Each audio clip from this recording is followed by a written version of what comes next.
ශ්‍රී ලංකාවේ පාරවල් වල අපි හැමෝම නිතරම දකින හරිම හුරුපුරුදු රූපයක් තමයි මේ. සමහරු කියනවා වීදි බල්ලෝ කියලා. තවත් අය ගමේ බල්ලෝ කියනවා. හැබැයි මේ සාමාන්‍ය පෙනුම පිටිපස්සේ ඇත්තටම වසර දහස් ගාණක් පරණ ගැඹුරු විද්‍යාත්මක කතාවක් හැංගිලා තියෙනවා. අපි අද ඒ කතාව ගැනයි කතා කරන්නේ. ඉතින් කවුද ඇත්තටම ශ්‍රී ලංකාවේ බහුලවම ඉන්න සුනඛයා? මේ ප්‍රශ්නෙට උත්තරය වීදි බල්ලා වගේ සරල වචනකින් දෙන්න බෑ. මොකද ඒක අපි හිතනවට වඩා ගොඩක් සංකීර්ණ කතාවක්. අපි බලමු මේ වීදි සුනඛයා කියන ලේබල් එකට එහා ගිය සැබෑම කතාව මොකද්ද කියලා. මොකද මේ නිකම් සතෙක් නෙවෙයි. මේ අපේ රටේ පරිසරයටම විශේෂයෙන් හැඩගැහුණු සතෙක්. හරි. මුලින්ම අපි මේ වැදගත්ම විද්‍යාත්මක කාරණය තේරුම් ගමු. මේ සුනඛයන් කියන්නේ අභිජනන වර්ගයක්. එහෙම නැත්නම් අපි දන්න විදියට ඩ්‍රීඩ් එකක් නෙවෙයි. බ්‍රීඩ් එක කියන්නේ මිනිස්සු හිතාමතාම නිශ්චිත ලක්ෂණ තෝරලා බෝ කරලා හදන සත්තු. හැබැයි මේ සුනඛයන් කියන්නේ භූමි ප්‍රභේදයක්. එහෙම නැත්නම් ලෑන්ඩ් රේස් එකක්. ඒ කියන්නේ අවුරුදු දහස් ගාණක් තිස්සේ මිනිස්සුන්ගේ කිසිම මැදිහත් වීමකින් තොරව මේ රටේ දේශගුණයට පරිසරයට ඔරොත්තු දෙන්න ස්වභාවිකවම පරිණාමය වෙච්ච සත්තු කොටාසයක්. ඉතින් කොහොමද මේ උරුමය ගොඩ නැගෙන්නේ? අපි බලමු මේ සුනඛයන්ගේ අතීතය ඇත්තටම කොයිතරම් ඈතට දිවියනවද කියලා. මේක තමයි මෙතන තියෙන තීරණාත්මකම කාරණය. මේ සුනඛයන් කියන්නේ මෑතකදී විවිධ වර්ග මිශ්‍ර වෙලා හැදුණු සත්තු නෙවෙයි. මෝන් කියන්නේ වසර දහස් ගාණක් පුරාවට දියුණු ස්වභාවික ක්‍රියාවලියක ජීවමාන ප්‍රතිබලයක්. මේ කාලරාමුවෙන් කතාවේ ගැඹුර හොඳටම තේරෙනවා. කතාව පටන් ගන්නෙ මීට අවුරුදු දහස් ගානකට කලින්. සමහර වෙලාවට ලංකාවට මුල්ම මිනිස්සු වෙන කාලෙදිම මේ අයගේ මුතුන් මිත්තන් ඉන්දියානු උපමහද්වීපයෙන් මෙහෙට ඇවිත් තියෙනවා. වැදගත්ම දේ තමයි එදා ඉඳන් අද වෙනකල් මිනිස්සුන්ගේ කිසිම මැදිහත් වීමකින් තොරව ස්වභාවිකවම වුන් මේ පරිසරයට හැඩගැහිලා තියෙන එක. මේක හරිම පුදුම සහගත දෙයක්. විද්‍යාඥයන් කියන්නේ මේ සුනඛයන් ජානමය වශයෙන් ඉන්දියානු පාරියා සුනඛයන්ට ගොඩක්ම සමානයි කියලයි. ඒ කියන්නේ මෝන් නියෝජනය කරන්නේ ලෝකයේ තියෙන පැරණිතම සුනඛ ජාන එකතුවක්. ඉතින් මේක අපේ රටේ සතෙක් ගැන විතරක් නෙවෙයි ලෝක මට්ටමේ වැදගත්කමක් තියෙන දෙයක්. හොඳයි.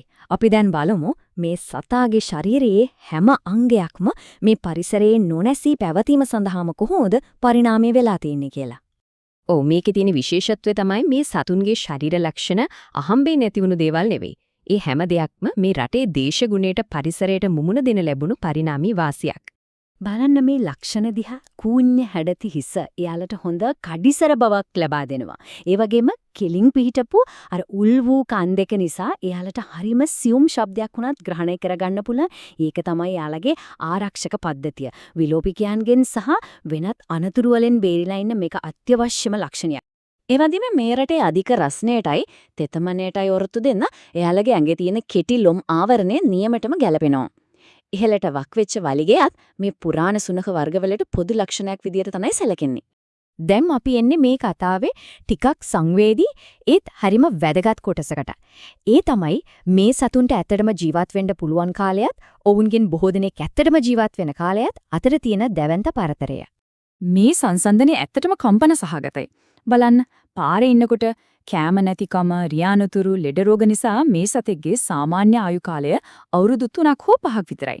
නමුත් හොඳ ගෙදරක නිසි පෝෂණය, වෛද්‍ය රැකවරණය සහ ආදරය ලැබුණොත් අනේ ඒ සතාටම අවුරුදු 13ක්, 16ක් සමහර විට ඊටත් වඩා නිරෝගීව ජීවත් වෙන්න පුළුවන්කම තියෙනවා. හිතන්න අවුරුදු 10කට වඩා වැඩි ජීවිත කාලයක්. ඒ කියන්නේ මිනිස්සුන්ගේ රැකවරණයට සතෙක්ගේ ජීවිතය කොයිතරම් වෙනස් කරන්න පුළුවන්ද කියන එකට මේක තමයි හොඳම උදාහරණය. ඉතින් මේ හැමදේම එක්ක අපි මේ සතාව ඇත්තටම හඳුනා ගන්න ඕන කොහොමද? අපි බලමු මේ සුනඛයාව අපේ දේශීය වස්තුවක් විදිහට නැවත හඳුනා ගන්න පුළුවන් කොහොමද කියලා. මේ සුනඛයන්ගේ කැපිපෙළෙන ලක්ෂණ කිහිපයක් තමයි මේ. එයාලා හරිම බුද්ධිමත්, ඉක්මනට දේවල් ඉගෙන ගන්නවා, පරම්පරා ගානක් තිස්සේ කටුක පරිසරවල ජීවත් වෙලා තියෙන නිසා ලෙඩ රෝගවලට ඔරොත්තු දීමේ පුදුම ස්වභාවික ප්‍රතිශක්තියක් ඔවුන්ට තියෙනවා.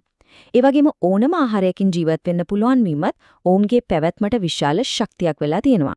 ඉතින් අපි තේරුම් ගන්න ඕන දේ මේකයි. මේ කියන්නේ නිකම් පාරෙන්ද සතෙක් නෙවෙයි.